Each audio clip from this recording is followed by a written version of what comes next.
There is a hole in the ground in Dakota Territory that a man named Elias Taube called worthless in September of 1886. By the third week of October, that same hole was the only reason 40 pounds of potatoes, 6 crocks of pickled cabbage, 9 sealed glass jars of preserved goods, and a 15-year-old girl named Mara Voss were still alive within 40 miles. The fire that came the one locals would call the October burning moved at 8 miles an hour and stood 20 feet tall at its head. It turned 2 haystacks, a smokehouse, a grain store, a livery stable, and 11 claim shanties into nothing but grey ash and bent iron in the time it takes to eat a meal. Everything Elias Taube had stacked and cured and stored above ground for winter was gone by the time the sun set. The hole in the ground was still there, and so was everything inside it. And understanding why that happened, understanding the specific physics of what Earth does to heat, and what a burned ring of grass does to an advancing fire is the whole of this story. The summer of 1886 had been the kind of dry that settlers in Dakota Territory described to relatives back east, in letters that sounded like exaggeration but were not. Wells that had served homesteads through previous dry seasons dropped below the pump intake and went completely.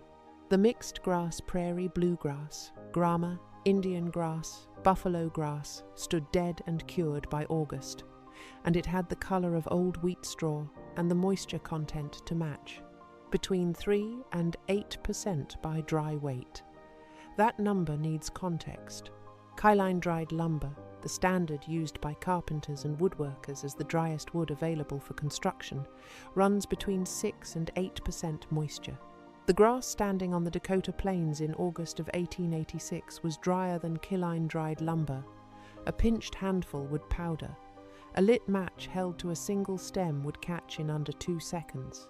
The critical moisture threshold at which grass stops resisting ignition and begins actively feeding fire is somewhere around 15%.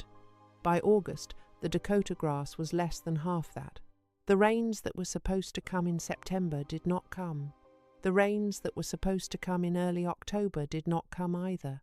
The territorial papers that circulated through the northern Dakota settlements in late September carried the usual insurance company advertisements urging farmers to plow guard strips before the fire season peaked the same. Advertisements that ran every September because insurance companies understood something that newer settlers often did not, which is that the autumn fire season on the Great Plains was not a possibility but a near certainty in dry years, and 1886 had been the driest year in recent memory. Pioneers who had been on the plains since the 1870s called the peak fire window Indian summer. It ran for 2 to 3 weeks in October, when the first hard frosts of the season killed the remaining warm season grasses, when the standing fuel was at maximum dryness and maximum vertical orientation stems still upright, fully aerated, presenting the maximum surface area to both wind and flame, and when the Chinook conditions that drove the most dangerous fires were most likely to develop. On the morning of the 19th of October, 1886, a warm wind dropped out of the northwest carrying the particular flat smell that Old Plains settlers recognized immediately, and newcomers learned to identify within their first or second season the Chinook. Chinook winds are downslope, winds that descend from the eastern face of the Rocky Mountain Range and warm as they fall through the process of adiabatic compression, approximately 5.5 degrees Fahrenheit for every 1,000 feet of descent. A wind that originates at 9,000 feet in the Rockies and descends to the 2,000-foot elevation of the eastern Dakota Plains, warms by roughly 38 degrees in transit, arriving bone-dry and carrying almost no moisture. Settlers near the Black Hills had watched thermometers climb 40 degrees in a single afternoon during Chinook events. Spearfish in the northern Black Hills would later record the fastest temperature change ever documented in the United States during a Chinook event, 49 degrees in 2 minutes, a record that still stands. The humidity on the morning of the 19th of October, 1886, according to accounts from that region and that season, would have been somewhere below 12%. The wind speed was building toward 30 miles an hour by mid-morning and was still accelerating. That combination cured grass at 4 to 5% moisture, humidity at or below 12%, winds at 30-plus miles an hour, and rising is what fire scientists now classify as critical fire weather. Under these conditions, grassland fire can spread at speeds exceeding 8 miles per hour. It can throw burning embers ahead of the main front by 200 feet or more. Flame heights at the head of a major wind-driven fire in tall mixed-grass prairie routinely reach 15 to 20 feet, with extreme gusts pushing them to 50 feet in documented cases. Prairie fire smoke, black at the base from burning root matter and the top inch of soil, rises in continuous rolling columns visible from 30 miles. The smell of burning cured grass, clean, acrid, with a faint sweetness from combusting stem sugars, can be detected downwind 15 to 20 minutes before the visual becomes apparent. The people at Bledsoe Crossing smelled the October burning before they saw it, and they had perhaps 30 minutes of warning before it hit them. 30 minutes is not enough time to do what Mara Voss had spent 4 days doing 3 miles north of the settlement. But to understand why those 4 days mattered, and why the cellar she was living in mattered, it is necessary to go back to the beginning, to Georg Voss and the Burlington Railroad line, and a German immigrant's plan that almost worked before fever ended it in the middle of the growing season.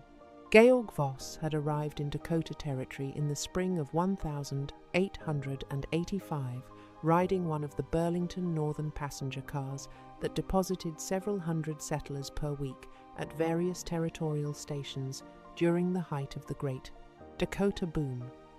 The boom itself had begun in 1878, when a combination of railroad expansion, favorable homestead legislation, and a run of unusually wet years had persuaded an enormous number of people that the northern plains were suitable for dryland farming.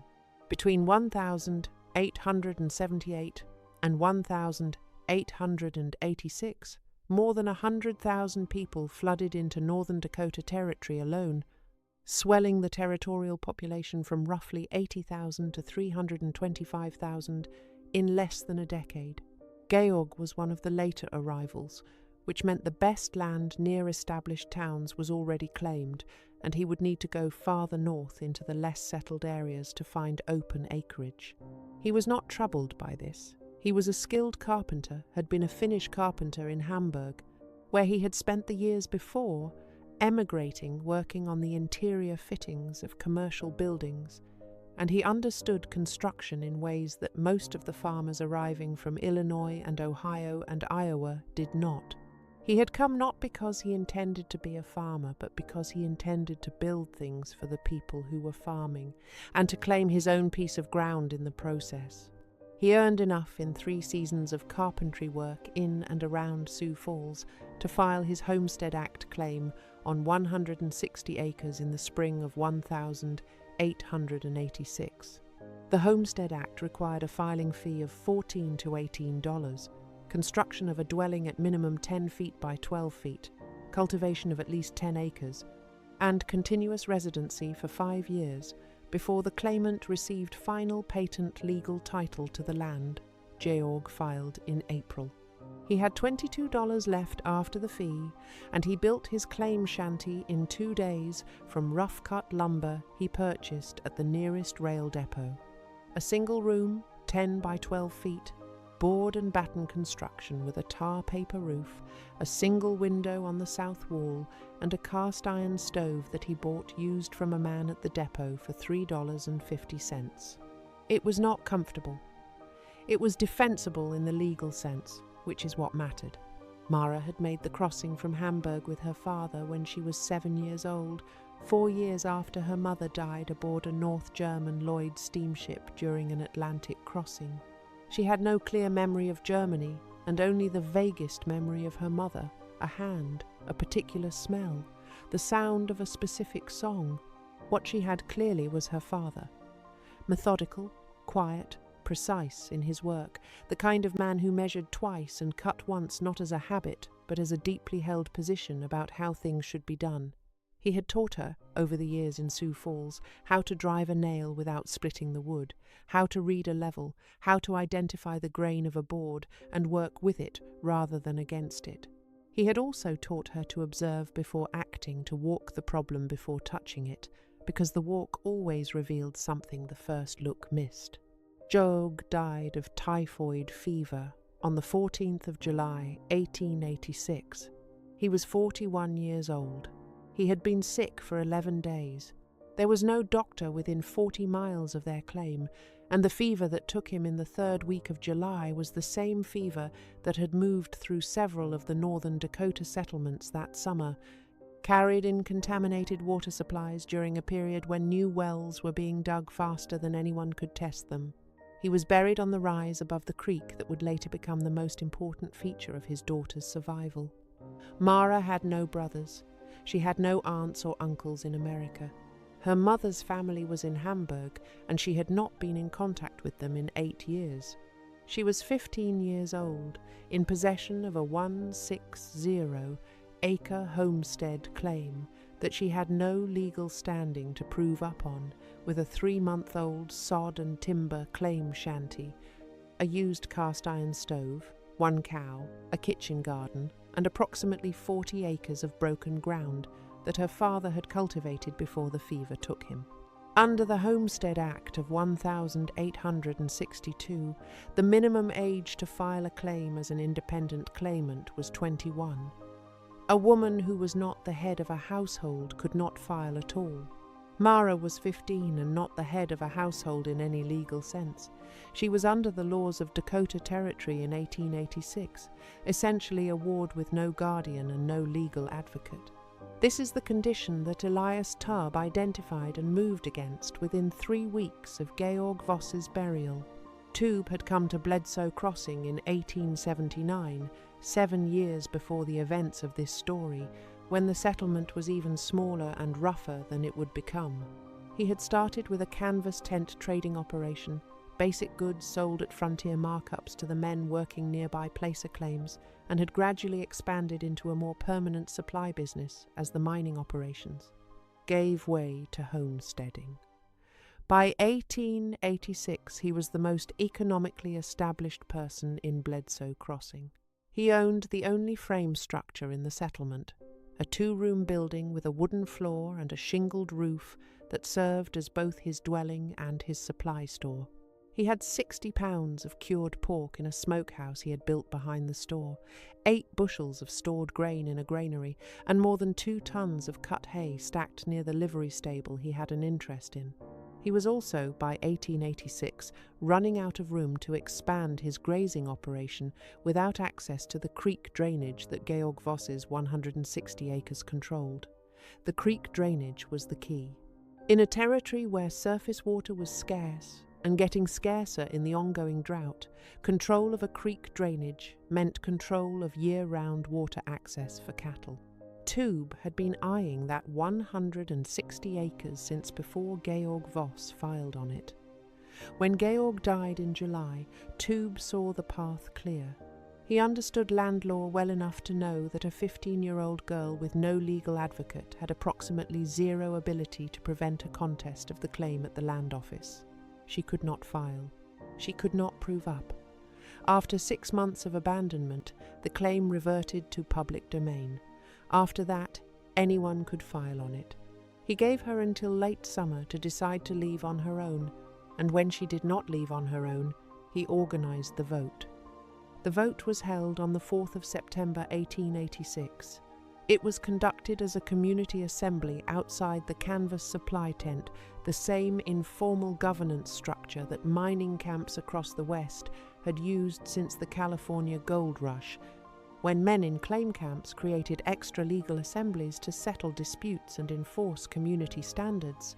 Banishment was one of the standard punishments available to these assemblies. It required a majority vote and a direction. The vote at Bledsoe Crossing was 14-7. The 14 who voted to remove Mara cited practicalities. She had no male protector. She could not support herself through winter. She would become a burden on community food resources. These were not entirely dishonest arguments. She was 15. She had no money. She had no adult male advocate. She had one cow, a partially cultivated plot, and a claim she could not legally defend.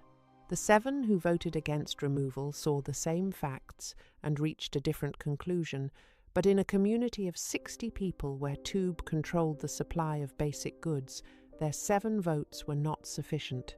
She was given 1 day to prepare and given what Tube arranged as her departure bundle: 1 wool blanket, a half sack of cornmeal, a tin cup, a box of matches with approximately 40 matches remaining, and a pocket knife with a 3-inch blade. Tub told her, in front of the assembled members of the camp, that there was an abandoned dugout about 3 miles north, with a hole that she could shelter in until she figured out she had nowhere else to go. He said it the way you say something to someone you expect to see again within a month, because he did not believe the hole amounted to anything. He was telling her about the cellar because it made the exile look less like abandonment and more like a practical suggestion. He was also telling her because, if she died at the cellar, no one could say he had sent her into open country with nothing. This is the specific calculation that frontier communities made about individuals who could not contribute to collective survival, not cruelty for its own sake, but a cold arithmetic about resources in a system that did not yet have the surplus to be generous. The German-Russian family who had dug the cellar had come to Dakota Territory in 1883, part of the wave of Volga German immigrants who had been farming the steppes of Russia for more than a century before Tsar Alexander III's policies of forced Russification pushed them toward emigration. These families brought with them something that most American settlers did not have: generations of accumulated knowledge about surviving in a cold, flat, treeless landscape on the far northern plains. They knew how to build with sod. They knew how to keep root vegetables through a prairie winter. They knew how to dig cellars. And they knew specifically that the depth of a cellar was not a matter of preference, but a matter of physics, that the critical variable was getting below the frost line, and then getting deep enough below it that the seasonal temperature swings at the surface stopped reaching your stored goods. In Dakota Territory, the frost line in a severe winter penetrates 4 to 6 feet below the surface. A cellar dug to 5 feet provides marginal protection in an average winter and fails in a hard one because the frost line can reach the stored goods and freeze them. A cellar dug to 8 feet puts 2 to 4 feet of buffer between the frost line's maximum penetration and the stored goods, and that buffer is enough to keep the interior temperature above freezing through any winter on record in the territory. The family had dug to 8 feet. It had taken 2 extra weeks of labour. Tube had seen the cellar when the family abandoned it and had noted the extra depth as evidence of either excessive caution or foreign peculiarity. He thought of it as wasted work. He had no framework for understanding it as a physical decision rather than a cultural one. The cellar was where Tube said it was, 3 miles north, on a low rise above a bend in the creek, in the middle of the 160 acres that Mara Voss had filed on. Mara reached it in the late afternoon of September 4th, with the light already failing and a temperature dropping toward 40 degrees. The door was a 2-inch thick plank of cottonwood, weathered to pale grey, set at a 45-degree angle in the face of the rise, with the lower edge flush with the earth and the upper edge meeting the rise's surface. This was the standard Dakota root cellar door configuration. The angled door shed rain and snow away from the entrance and made the structure less visible from a distance, which mattered when you were building in an era where an unoccupied structure could be stripped for materials by anyone passing. One of the 2 iron hinges was rusted nearly through at the pin, the other held. The wooden latch bar across the centre of the door still seated in its iron catch. She pulled the door open and the smell came up immediately. Packed earth, dried vegetable matter, old wood, the specific compressed closeness of a space that had been sealed for 2 years. She went down 8 wooden steps, cottonwood planks, hand-cut, nailed to a center stringer, and stood at the bottom in the remaining light from the open door. The walls were packed clay with a facing of sod blocks, stacked 2 courses thick with dried grass tamped between them for additional insulation.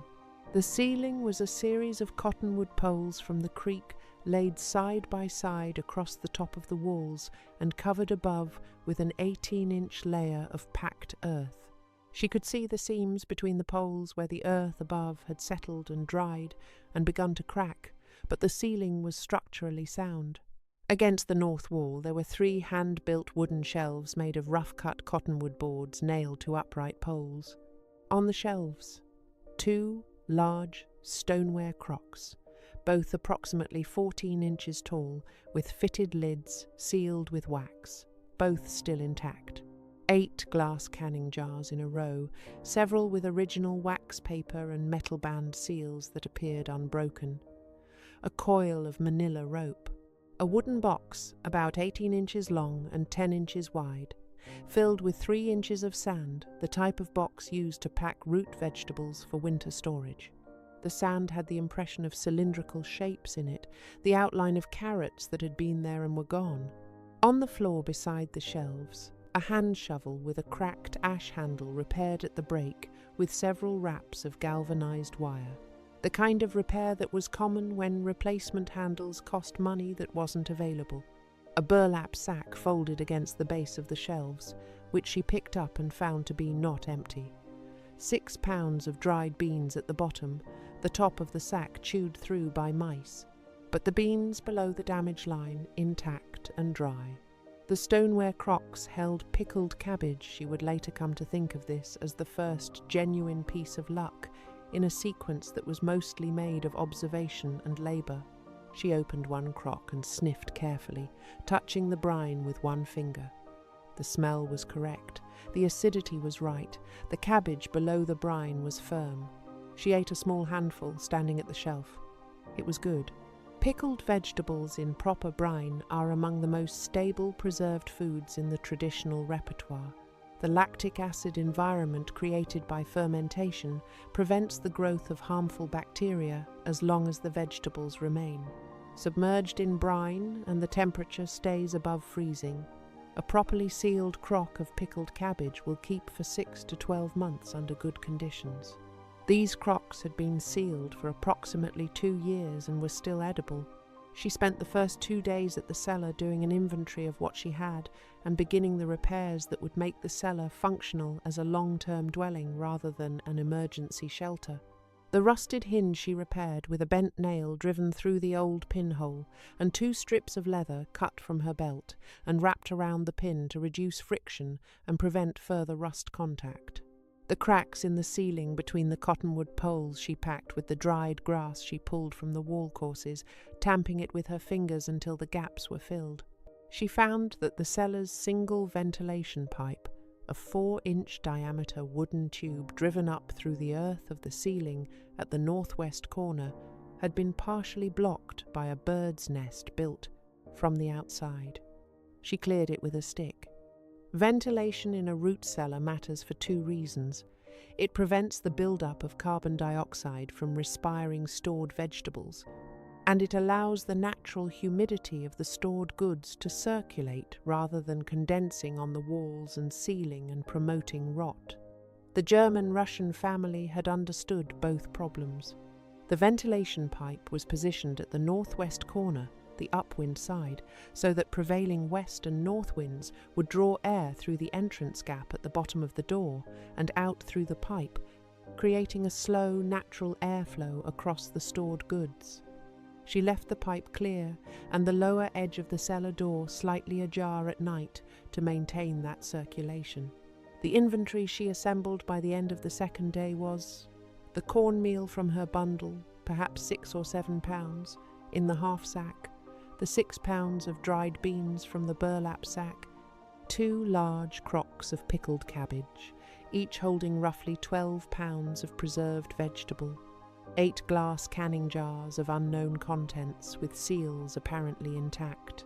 She would open those jars one by one over the following 3 weeks and find 3 jars of green beans, 2 jars of sweet corn, 2 jars of what she identified as blackberry preserves by the smell, and 1 jar that held a dense mixture of pork fat, rendered meat, and preserved vegetables that she recognized as the German-Russian schmaltz preparation fat-preserved meat, sealed under a thick layer of solidified lard.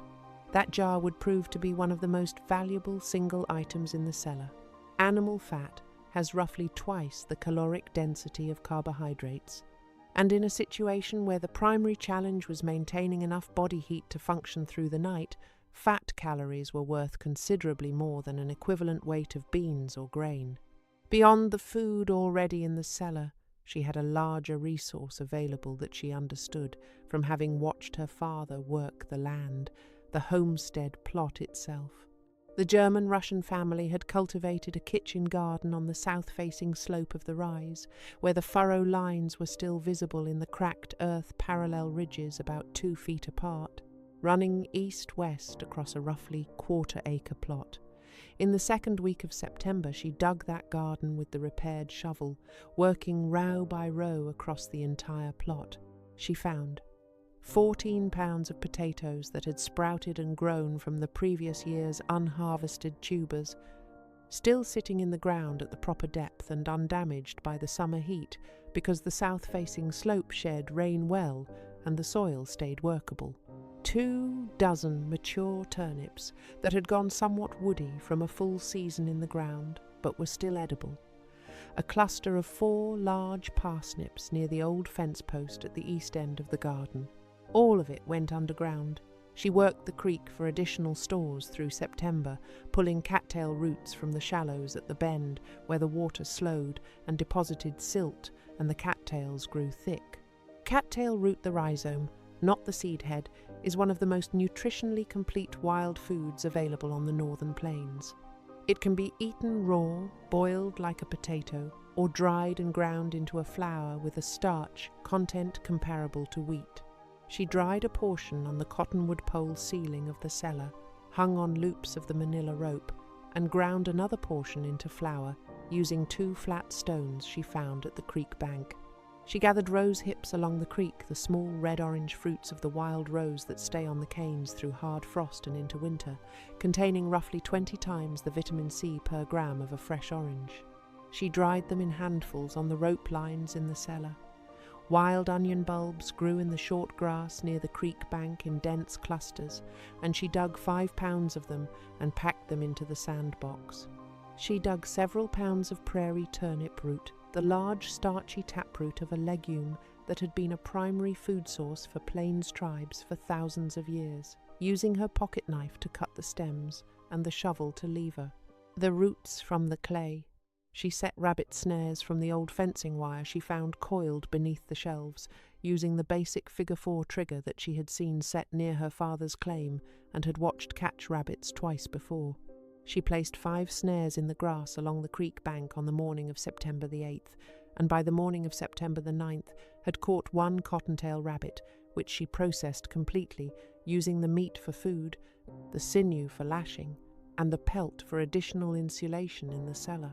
By the middle of September, Mara Voss had stored more food in that underground room than Elias Toub believed possible, given what she had been given.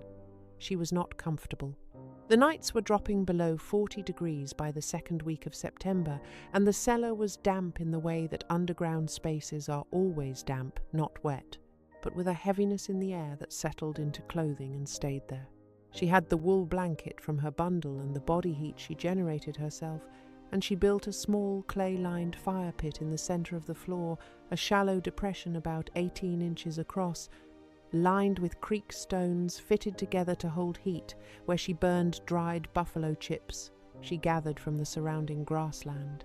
Buffalo chips, which are the dried dung of the cattle that had been grazing the Dakota range for years, burn with a steady, low, nearly flameless heat that produces far less smoke than wood. 60 pounds of them, stacked against the east wall, would last her 3 weeks at the rate she was burning them. She was not comfortable, but she was not starving, and she was not leaving. Now here is what was happening underground during all of this, what the Earth was doing that she was not thinking about in terms of physics, but that was working for her regardless. And that would eventually be the difference between her food surviving October and her food becoming ash along with everything else in the county. At 8 feet of depth in the Dakota Plains in mid-September, the temperature of the soil is approximately 50 degrees Fahrenheit. This is not a number that varies much from week to week. The surface above might be 70 degrees in the afternoon and 35 degrees at night, a swing of 35 degrees in a single day, but at 8 feet, the temperature changes by fractions of a degree over the course of weeks. The Earth at that depth has so much thermal mass, so much density per cubic foot, and so much total volume of heat-storing material that surface temperature fluctuations require months to penetrate to that depth rather than hours. The mechanism is geothermal buffering. The Earth below the frost line, below the zone that freezes in winter, holds a stable temperature year-round because two things are happening simultaneously. First, the enormous mass of soil above acts as insulation, slowing the conduction of temperature changes from the surface downward. Second, the Earth's core, which runs at approximately 9,000 degrees Fahrenheit at its center, generates a slow upward heat flux through the crust that maintains a baseline temperature in the upper soil that never quite reaches freezing even in the coldest years. In Dakota Territory, the mean annual air temperature in 1886 was approximately 46 to 48 degrees Fahrenheit. The stable year-round temperature of the Earth at 8 to 10 feet of depth is the mean annual air temperature of the location, because the Earth at that depth is essentially averaging the temperature of the surface over a full year and expressing that average as a constant. For Dakota Territory, that constant was approximately 46 to 50 degrees at 8 feet, rising toward 52 in late summer when the summer heat pulse finally reached that depth, and dropping toward 44 in late winter when the winter cold pulse arrived. But the swings were slow and modest, a few degrees either way rather than the 30 to 60 degree swings at the surface. An 8-foot Dakota cellar in October sits at approximately 48 to 52 degrees. Potatoes store best at 32 to 40 degrees. The cellar was above that ideal range, which meant the potatoes would keep well for the first 4 months of storage and begin softening slowly after that, but would not freeze. Pickled cabbage in brine holds stable at any temperature above freezing. Dried goods, beans, grains, dried roots, dried rose hips are stable at any temperature as long as they remain dry. Sealed glass jars of preserved goods are stable. Everything she had stored in that cellar was in an environment that would keep it intact through a winter that was coming to be one of the most severe on record for the northern plains. She did not know yet that there was going to be a fire before the winter arrived. The first sign that the fire was a real possibility came on October 14th, when she came up from the cellar in the early morning and saw the grass to the northwest in a different light than she had been seeing it. She had been at the cellar for 40 days by then. The mornings were cold enough to see her breath in the open air. The grass had gone through several cycles of light frost and mild thaw since the first week of October, and what that cycling does to cured grass is to remove whatever residual flexibility remained in the stems. After freeze-thaw cycling, cured grass becomes rigid and brittle in the way of glass rather than the way of rope. The stems don't bend, they snap. The seed heads had dropped completely. The leaf blades had desiccated down to paper thinness. Standing at the top of the rise and looking at the northwest quadrant of the surrounding grassland in the flat early light of October 14th, she could see that the grass had crossed over from dry to the specific pale white colour that old settlers associated with maximum fire danger, the colour that came when the surface wax of the grass blades had broken down under repeated freezing and the interior moisture had evaporated completely. She had seen prairie fire before.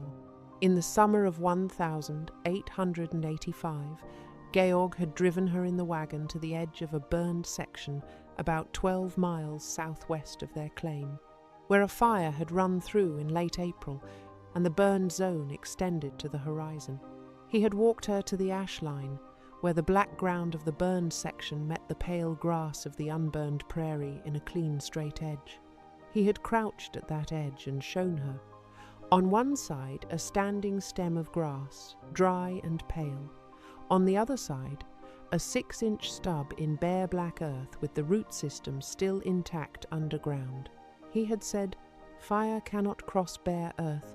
Fire needs something to eat, and if you take away what it eats, you take away the fire." He had been explaining, she understood later, not just the mechanics of wildfire, but the principle behind the burned guard strips that experienced settlers put around their structures, ploughing parallel furrows and burning the grass between them to create a fuel-free perimeter before the fire season peaked. Standing on the rise on October 14th, she looked at the grass around the cellar door and ran the arithmetic that her father had given her. If a fire came from the northwest, where the prevailing winds came from, and where most of the major fires in the territory had originated, it would cross the creek drainage half a mile to the west of the rise. The creek at that point was approximately 15 feet wide, which was far too narrow to stop a wind-driven grass fire. Fires had been documented crossing rivers 70 to 100 feet wide through a combination of radiant heat and ember transport. A 15-foot creek was effectively no barrier at all. After crossing the creek, the fire would hit the slope below the rise and reach the cellar door in whatever time it took to travel approximately 200 feet at its forward rate of spread. At 8 miles per hour, a moderate speed for a wind-driven Dakota grass fire 200 feet takes approximately 17 seconds. She did not need to calculate that precisely to understand the implication. She needed to create a zone around the cellar where there was nothing to burn. She started on October 15th. What Mara did over the next 4 days requires some explanation to understand fully, because it looks from a distance like she simply set fire to the grass around herself, which raises the obvious question of why burning the grass around the cellar was different from the fire that was coming. The difference is entirely in the direction of burning relative to the wind, and it is a difference that produces results so dramatically opposite that it is worth taking the time to understand before continuing the story. A head fire, the kind that becomes a major prairie fire, ignites and burns downwind. The wind carries the flames forward into unburned fuel, preheating the grass ahead of the fire front and causing it to ignite before the main flame even reaches it. The wind also provides a continuous fresh supply of oxygen to the combustion zone. The result is that a head fire accelerates. The faster the wind, the faster the fire, in a roughly proportional relationship.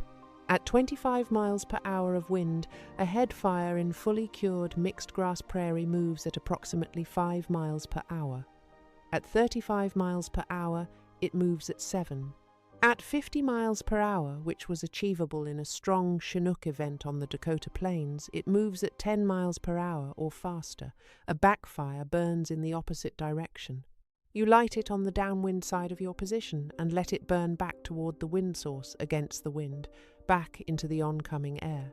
The wind, instead of carrying flames into unburned fuel, pushes the flames back over already burned ground. The backfire has no preheated fuel ahead of it. It must heat the grass in front of it entirely through direct radiant contact, which is a much slower process than the convective preheating that drives a head fire. The result is that a backfire moves at approximately 2 to 5 feet per minute, 60 to 200 feet per hour, regardless of wind speed. A 30-mile-per-hour wind does not accelerate a backfire. It actually slows it slightly by pushing the flames back more aggressively. In 30 minutes of burning, a backfire produces a buffer strip of 100 to 150 feet. In an hour, 200 feet or more. The resulting burned strip is not merely bare of fuel, it is bare of every combustible element at every scale. Burned black ground with ash on the surface contains 0 dry grass stems, 0 dry root material above the soil line, 0 dry seed heads, 0 loose thatch. An advancing fire that hits that strip at full speed finds nothing to sustain itself. It extinguishes because combustion requires all 3 elements of the fire triangle, fuel, heat, and oxygen, to be present simultaneously.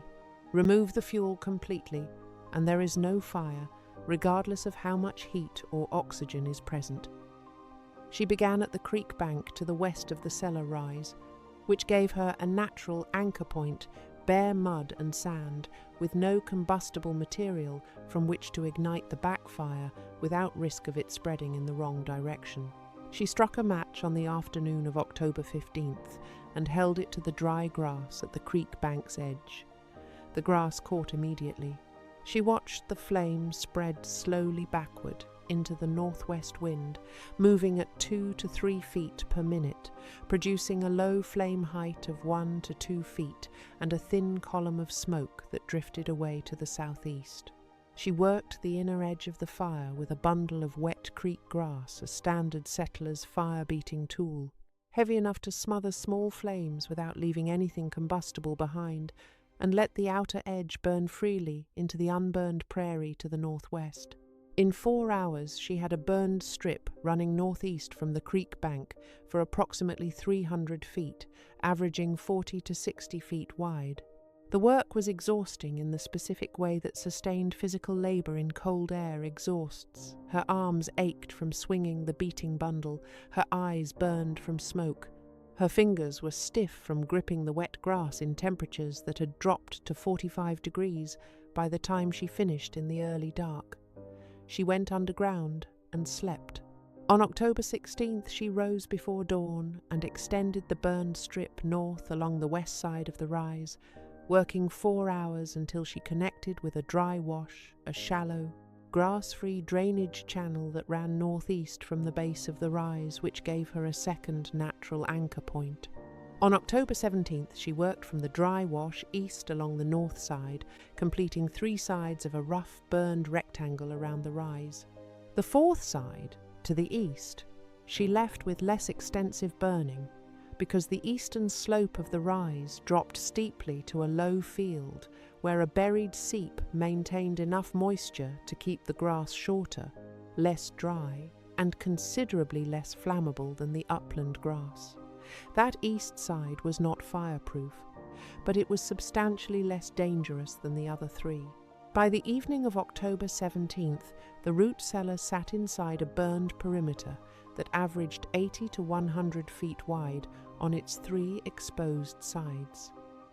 The total burned area was roughly half an acre. She stood at the top of the rise and looked at it in the last light. A ring of black and ash ground surrounding the low rise, the cellar door at the center, the burned area wide enough that even a 20-foot-tall flame front would collapse and extinguish before it could project enough radiant heat across the gap to ignite anything on the rise itself. 3 miles south, a freighter named Potts, who occasionally ran supply runs between the northern settlements and the railroad depot, had come through on the road along the creek drainage on the afternoon of October 17th and had seen the burned ring from his wagon seat. He pulled up and looked at it for a moment. He had been on the plains long enough to recognize a deliberate backfire perimeter when he saw one, and he understood what it meant. Someone at that rise was worried about fire and had done something about it. He did not know who had done it. When he reached Bledsoe Crossing the following morning and mentioned the burned ring to Elias Toobh, mentioning it as a piece of news, a curious thing he had seen, Toobh's response was to look briefly interested and then dismissive. He said the girl had dug herself a moat. He said it would not matter. Potts did not argue. He thought it was an imprecise way to describe a burned perimeter, but Toobh knew the land better than Potts did, or at least Toobh believed he did. On the morning of October 19th, the sky to the northwest had the specific yellowish cast that settled plains people associated with fire weather, not the yellow of sunrise or of storm light, but the flat, bleached yellow of old paper or dried bone. The colour produced by particulates carried in the low humidity air from distant dust, and the first faint haze of smoke from fires already burning somewhere to the northwest that had not yet produced visible columns from Bledsoe. Crossing. The wind began building at dawn. By 8 in the morning it was 20 miles an hour, steady and warm. By 10 o'clock it had reached 25 and was gusty. The humidity, if measured, would have been at or below 12%. At approximately 11 in the morning, the first smoke column appeared on the northwest horizon, a dark smear, black at the base and grey above, the unmistakable signature of a large grass fire moving southeast. The smell arrived about 15 minutes later, carried ahead of the fire on the wind, the clean, acrid, slightly sweet smell of burning cured grass. Prairie fire smoke is black at the base because the fire consumes not just the above-ground stems, but the root crowns and the top inch of organic topsoil, and that burning organic matter produces black carbon particulates. Higher up, as the combustion products dilute and mix with air, the column turns grey. A large fire column is visible from 30 miles. The October burning was visible from Bledsoe Crossing when the column was still more than 8 miles out. The fire covered those 8 miles in less than an hour. Prairie grass carries a fuel load in the mixed grass zone of Dakota Territory of approximately 1.5 to 3 tons of dry biomass per acre. At a heat content of roughly 8,000 BTU per pound of dry grass, a single acre of burning prairie releases between 12 million and 24 million BTU. The October burning moved on a front approximately 3 miles wide. At 8 miles per hour forward speed, the fire was consuming roughly 12 square miles of prairie per hour and releasing heat energy at a rate that made the numbers essentially abstract in practical terms. What it meant concretely was this: any structure composed of wood, canvas, dry sod, stacked grass, or grain that was not protected by a fire break wide enough to stop the ember cast was going to burn. The response at Bledsoe Crossing followed the pattern that settler communities across the plains had been following for 2 decades. Men grabbed shovels and began digging a furrow around the perimeter of the camp's main structures, a 3-foot-wide furrow. The problem with a 3-foot furrow as fire protection against a major wind-driven grass fire has 2 components, both of which made themselves apparent within the first minutes after the fire front became visible. The first problem is the furrow width. Fire scientists who have studied grassland fire behavior have established through field experiments that the minimum fire break width needed to reliably stop a wind-driven grass fire depends on flame length, and the relationship is roughly proportional. The break should be at least 1.5 times the flame length to account for the convective reach of the flames across the gap. A fire with 20-foot flames needs a break of at least 30 feet to reliably stop the main front. A 3-foot furrow stops nothing. The second problem is ember cast, the transport of burning material ahead of the fire front by wind. Grass fires carry burning seed heads, dried leaf fragments, and small burning stem pieces ahead of the main front, dropped at varying distances downwind. In a 30-mile-per-hour wind, grass embers can travel 200 feet or more before extinguishing. This means the fire effectively arrives at structures several minutes before the main front, through spot ignition started by embers landing on combustible surfaces, roofs, haystacks, stacked lumber, stored grass. This is exactly what happened to Elias Tube's frame building. A burning grass fragment, a seed head the size of a thumbnail, dried to 4% moisture, glowing at one edge, was carried by the wind, approximately 230 feet ahead of the main fire front, and landed on the shingled roof of Tube's 2-room building, while Tube was still standing at the perimeter of the camp, watching the smoke column on the horizon. The shingle was dry cottonwood split into 1/2-inch thick tiles. It caught within 4 seconds of the ember landing. By the time Tube saw the smoke from the roof and ran to his building, the fire had spread to an area roughly 2 feet in diameter and was accelerating as additional shingles dried further in the radiant heat. His water barrel was inside the building, 15 feet from the door. He did not reach it in time. The roof was fully involved in less than 90 seconds. The haystack to the south of the building was a 2-ton pile of cured grass cut in August and stacked in the standard open-air configuration. It caught from a separate ember and was gone in 4 minutes. The smokehouse, a small wooden structure with 60 pounds of cured pork, lost its roof to ember ignition and then its walls when the rendered fat in the pork caught and accelerated the burn. The granary had a wooden floor raised 6 inches above ground on short wooden posts to prevent moisture contact, a design feature intended to extend the life of stored grain by preventing ground dampness from wicking into the floor.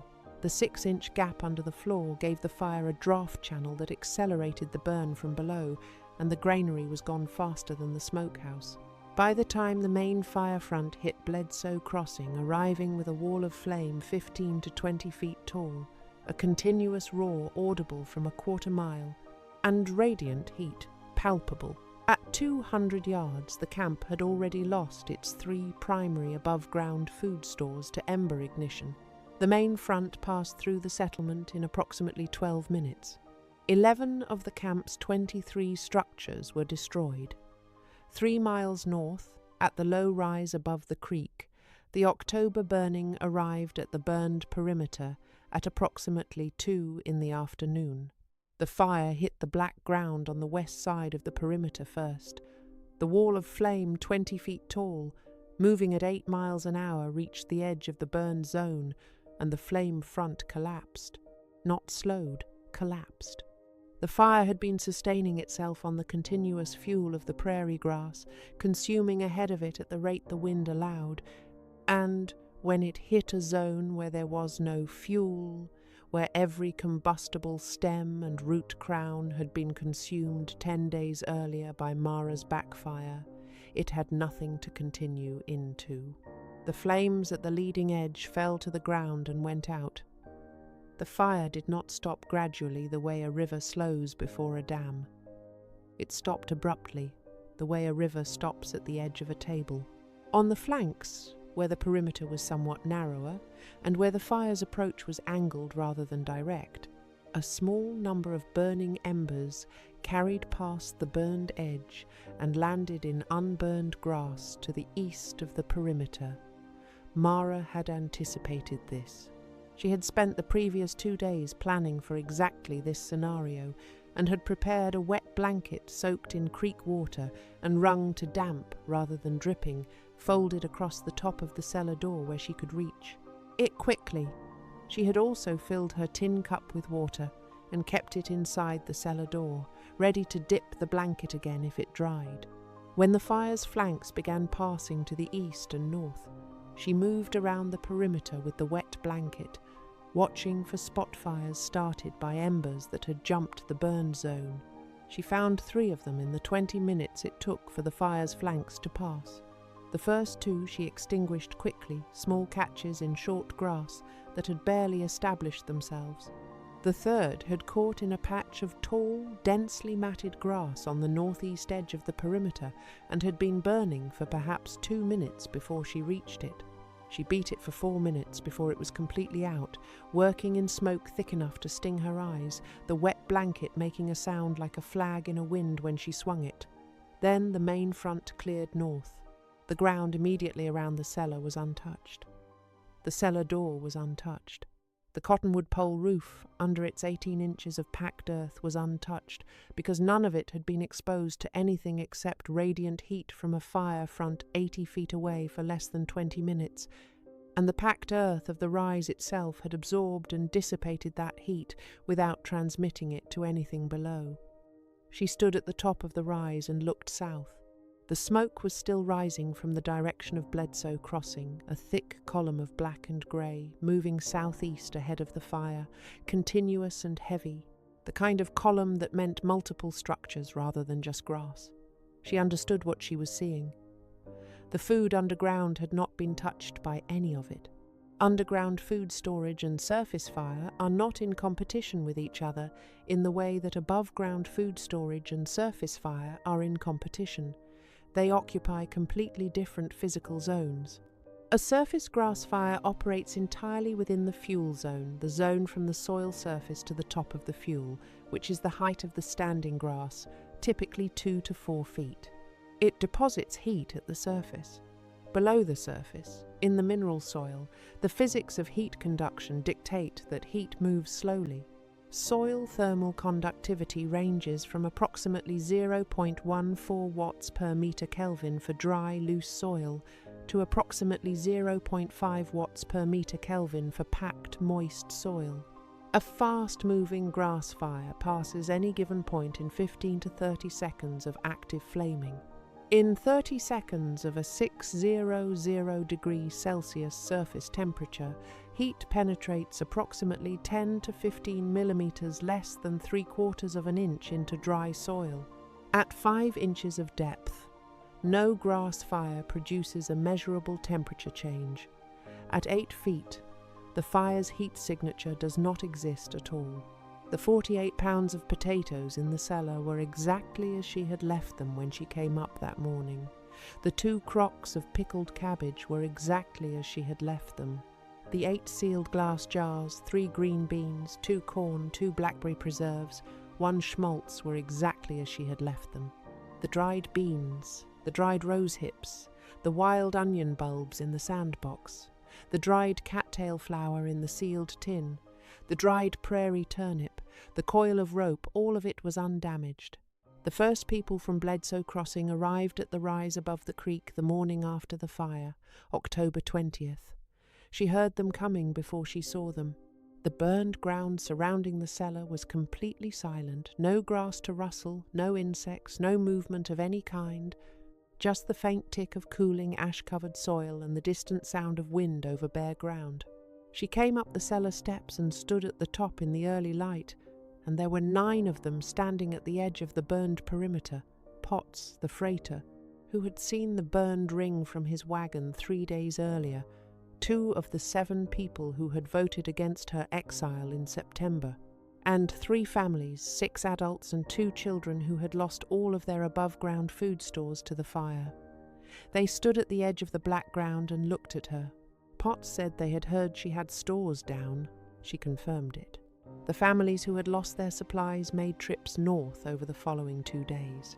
She could not feed 60 people through a Dakota winter with what she had. No single-person stores could have done that, but she had the only preserved food within walking distance that had not burned, and she gave what she could spare without compromising her own survival through winter. She ladled half a crock of pickled cabbage into a borrowed cooking pot.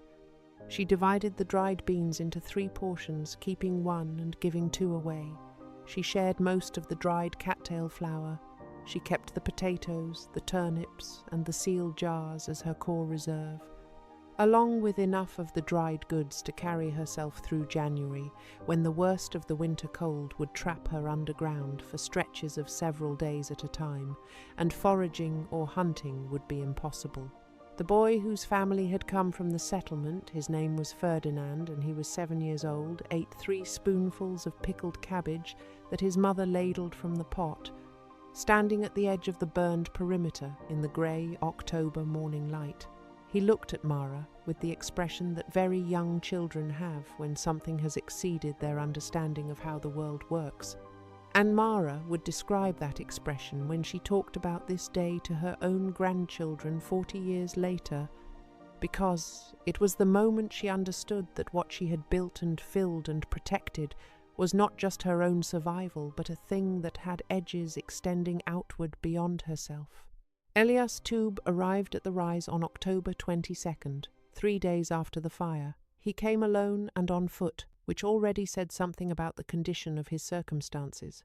His frame building had standing walls but no roof. His smokehouse, granary, and haystack were ash. He had roughly 12 days of food left in Bledsoe Crossing, the goods stored inside the frame building that the roof fire had not reached before the main fire front passed, before he would be in the same position as the families who had already come north. He stood at the edge of the burned perimeter. She stood on the other side of it, he said, after a pause. I didn't think the cellar amounted to much. She said nothing to that. He said, I expect you've got claims on this land now that would be hard to argue. She said, I expect so. The legal situation was still complicated. She was 15 and still could not file under the Homestead Act. But occupation and visible improvement, the burned perimeter, the repaired cellar, the cultivated garden, the stocked stores carried a practical weight in a territory where the land office was 3 days' travel south, and the closest federal authority had other concerns. Toub did not pursue the contest he had been planning. He had 12 days of food, no roof, and a winter of historic severity approaching. He had his own problems, which the October burning had made considerably more urgent than his plan to acquire one more stretch of creekside grazing land. The first blizzard of the winter of 1886 to 1887 arrived on November 16th. By then the root cellar had been reinforced with an additional 6 inches of packed earth on the roof, a second ventilation pipe made from a salvaged tin can with both ends removed, and a second set of wooden shelves built from cottonwood lumber cut at the creek. The cellar was not sufficient on its own to carry anyone through what was coming. No single structure in that part of the territory was fully prepared for a winter of that severity, but it was a physical foundation that could be built on and a food reserve that could be traded against. And both of those things had value that extended well beyond Mara Voss's own immediate survival. The winter of 1886 to 1887 is documented history with specific numbers attached to it. Bismarck, the territorial capital, recorded negative 43 degrees Fahrenheit on the 9th of January 1887. The Missouri River froze solid enough to support the weight of cattle being driven across it on ice. An estimated 60 to 90% of all cattle on open range in Dakota Territory, Montana, and Wyoming died between November and March, not from cold alone, but from the combination of extreme cold, total depletion of surface grazing, and the absence of stored feed, because the drought and fires of autumn 1886 had destroyed the hay and fodder reserves that would have kept them alive through the winter. Ranchers who had been building herds for years and anticipated profits in the spring found their operations essentially ended in a single season. The ones who had made underground hay storage in pits lined with sod, in earthen-roofed barns, in any configuration that placed the fodder below the reach of fire and below the reach of the worst of the cold, came out of the winter with their livestock alive. The ones who had stacked above ground and trusted the winter to be within the normal range of experience came out of the winter with dead animals and debt. The pattern that played out in the winter of 1886 to 1887 was the same pattern that had been playing out on the Great Plains for the previous 30 years of settlement.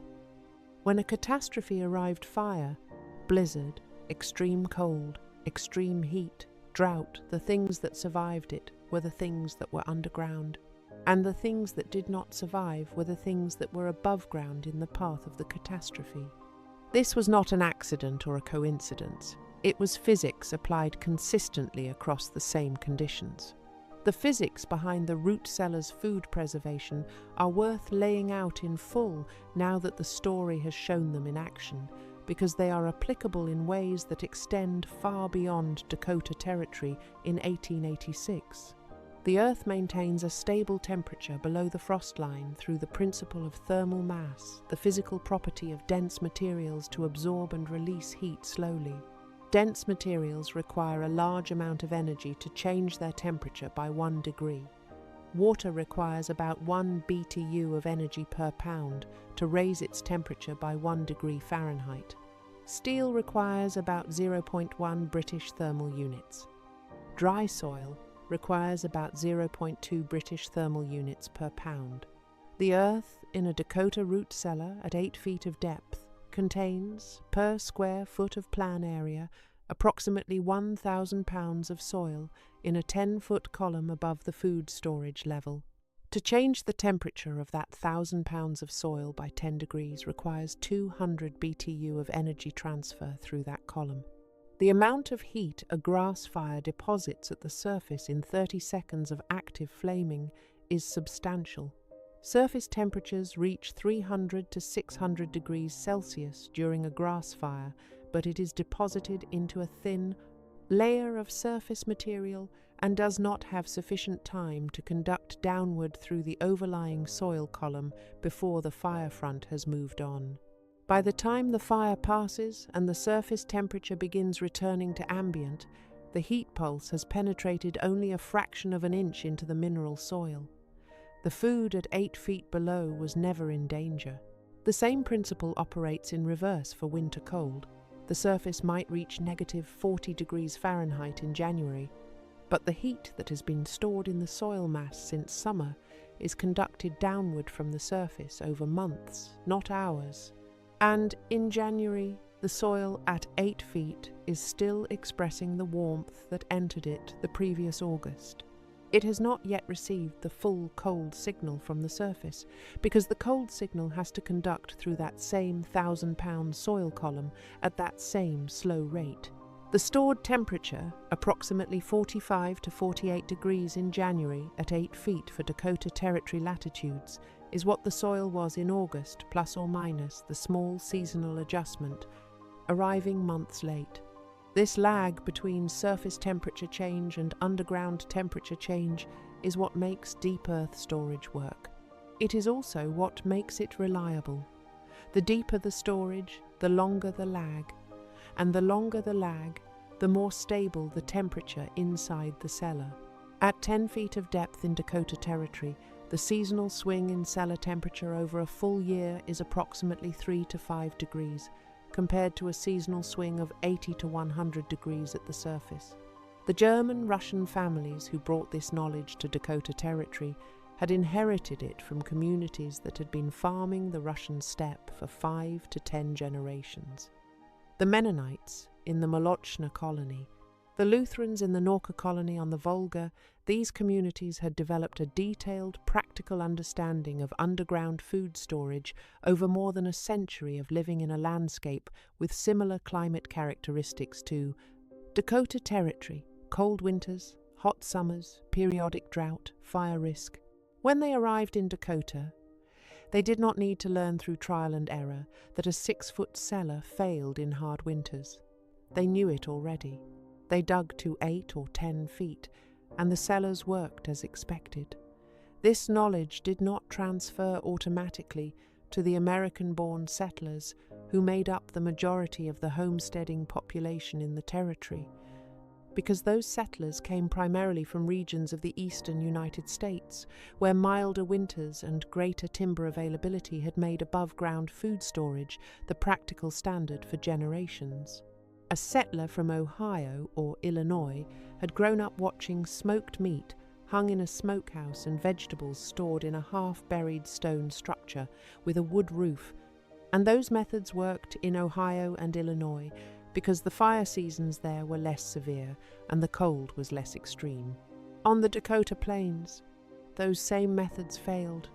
Not always, not even most years, but in the years that mattered most, the years with maximum drought and fire and cold, they failed completely.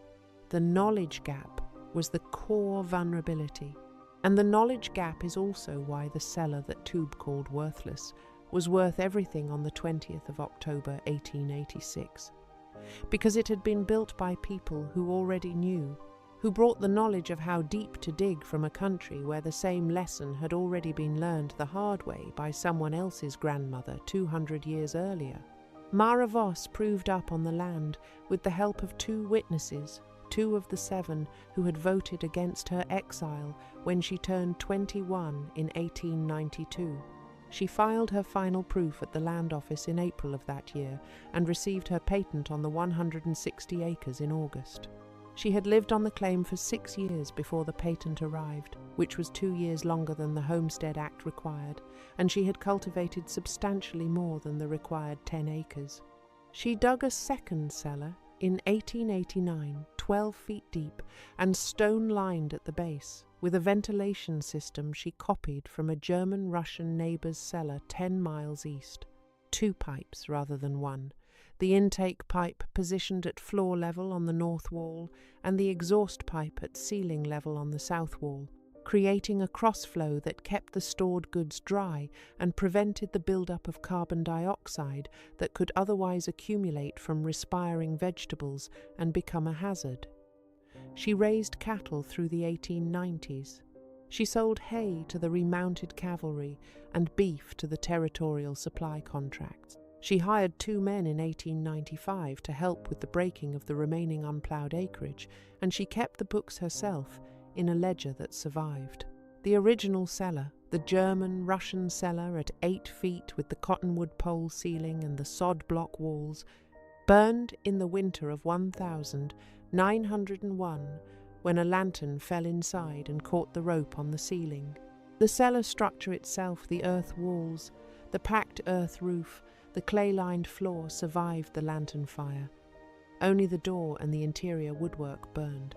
She rebuilt the entrance in the spring of 1902 using milled lumber from the territorial sawmill that had been established in the county seat, and she lined the rebuilt walls with stone to the depth of 3 feet for added insulation.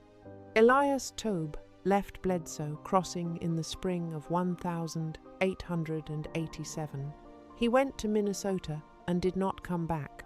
What the October burning had taken from him, the smokehouse, the granary, the haystack, the roof of his building, and what the winter of 1886 to 1887 had then added to those losses, was enough to end his operation at Bledsoe Crossing without a recovery.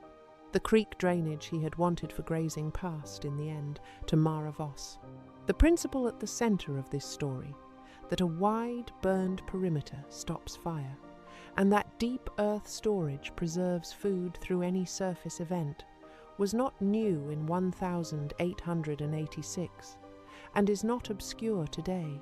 The modern fire management concept of defensible space, which calls for a minimum of 100 feet of reduced fuel load around any structure in fire-prone landscapes, was formally codified in California Fire Code in the 1990s. It is the same principle Georg Voss described to his daughter at the ash line of a burned section. Take away what the fire eats, and you take away the fire. The minimum width that fire scientists determined through field experiments was sufficient to stop most wind-driven grass fires is approximately 30 to 60 feet under moderate wind conditions, the same 30 to 66-foot guard strip width that experienced Dakota settlers were using in the 1880s. Under extreme wind conditions with long flame lengths, that minimum needs to extend to 100 feet or more, which is why both modern defensible space guidelines and the most cautious of the 1880s settlers aimed for wider burns whenever possible. The minimum, in a strong Chinook wind with 20-foot flames, is not sufficient. Mara's 80 to 100-foot perimeter was at the upper end of historical settler practice, and at the lower end of what modern fire science would recommend for the conditions of October 19th, 1886. It was enough, and the fact that it was enough was not luck. It was the product of 4 days of deliberate work based on a specific physical understanding of how fire moves and what stops it.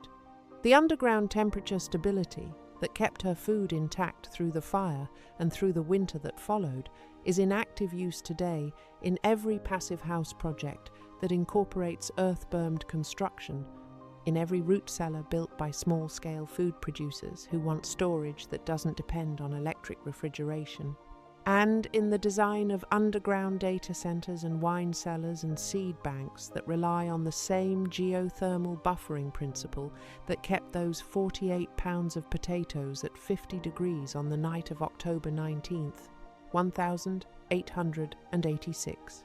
The Svalbard Global Seed Vault, which stores samples of the world's agricultural seed varieties against the possibility of catastrophic loss, is built into permafrost at a depth that maintains temperatures of -18 degrees Celsius without mechanical refrigeration, the earth doing the temperature work, exactly as the German-Russian family described it when they explained to their children why they were digging to 8 feet instead of 6.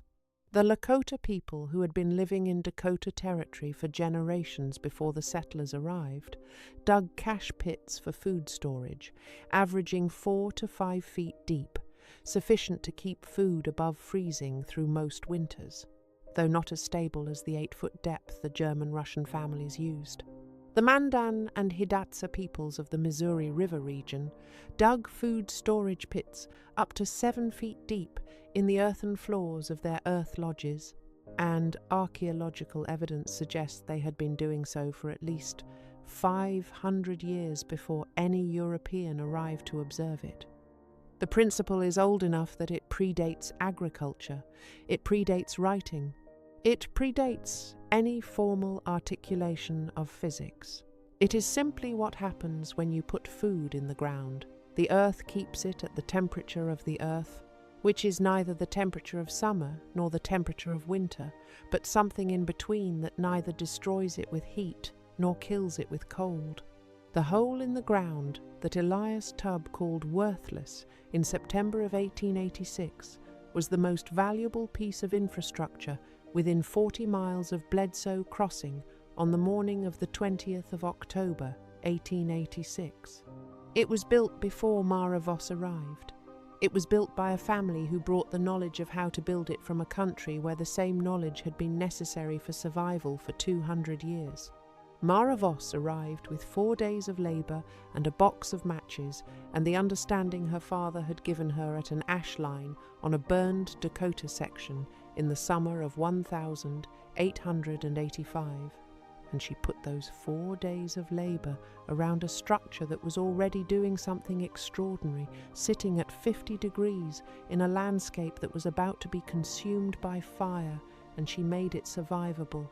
The knowledge travelled. The knowledge worked. The knowledge was, in the end, the only thing standing between everything she had and nothing at all. It is worth pausing on that word knowledge, because the story of the October burning is often told, when it is told at all, as a story about survival instinct or about the particular toughness of frontier women. And while those framings are not wrong exactly, they miss what actually happened and why it matters. Mara Voss did not survive the October burning because she was unusually tough or because she had exceptional instincts. She survived it because she understood 2 specific physical facts and acted on both of them with enough time to spare. The first fact was that a burned ring of sufficient width stops fire. The second fact was that food stored below 8 feet of earth survives anything that happens at the surface. Neither of these facts is difficult to understand. Neither of them requires a formal education or specialized equipment or any resource that was not available on the Dakota Plains in 1886. What they require is having heard them from someone who already knew them, having seen the evidence of them with your own eyes, and having taken them seriously enough to act before the emergency rather than during it. Georg Voss took his daughter to the ash line of a burned section and walked it with her and explained what she was seeing. That walk lasted perhaps an hour. The German-Russian family spent 2 extra weeks digging a cellar 4 feet deeper than convention required, and did it because their grandmothers had explained why the extra depth mattered. Those 2 pieces of transferred knowledge, one from a carpenter father to his daughter, one from a vulgar grandmother to her grandchildren and their children, are the reason the only cold store left in the county on the 20th of October 1886 was the one in the ground on Mara Voss's claim. Not luck, not exceptional strength. 2 pieces of practical knowledge held and passed on and taken seriously enough to act on. The prairie fires of the 1880s on the Great Plains were not exceptional events. They were seasonal occurrences of varying intensity that settlers expected and planned for to varying degrees of success. The most thorough planning, the widest guard strips, the deepest cellars, the most complete underground food stores came from the communities that had the most relevant prior experience, which meant primarily the German, Russian immigrants and the older settlers who had been on the plains since the 1860s and had already lost 1 or 2 winters' worth of stored food to fire before they changed their methods. The newer settlers, the ones who arrived in the peak boom years of 1883 to 1886, often had not been on the plains long enough to experience a major fire season before the October burning arrived. They knew fire was a possibility. They did not know yet from personal experience what a major wind-driven grass fire on a Chinook day actually did to a 3-foot ploughed furrow and a shingled roof. After the 19th of October, 1886, they knew. The pattern repeated itself across the entire history of Great Plains settlement. The knowledge of how to survive the specific catastrophes of that landscape was available, was documented, was visible in the practices of the communities that had been there longest, and it was consistently underestimated by the people who had not yet personally experienced the catastrophe it was designed to prevent. This is not a failure specific to 1886. It is a feature of how practical knowledge about rare but devastating events travels through communities slowly, incompletely, and usually one catastrophe behind the people who most need it.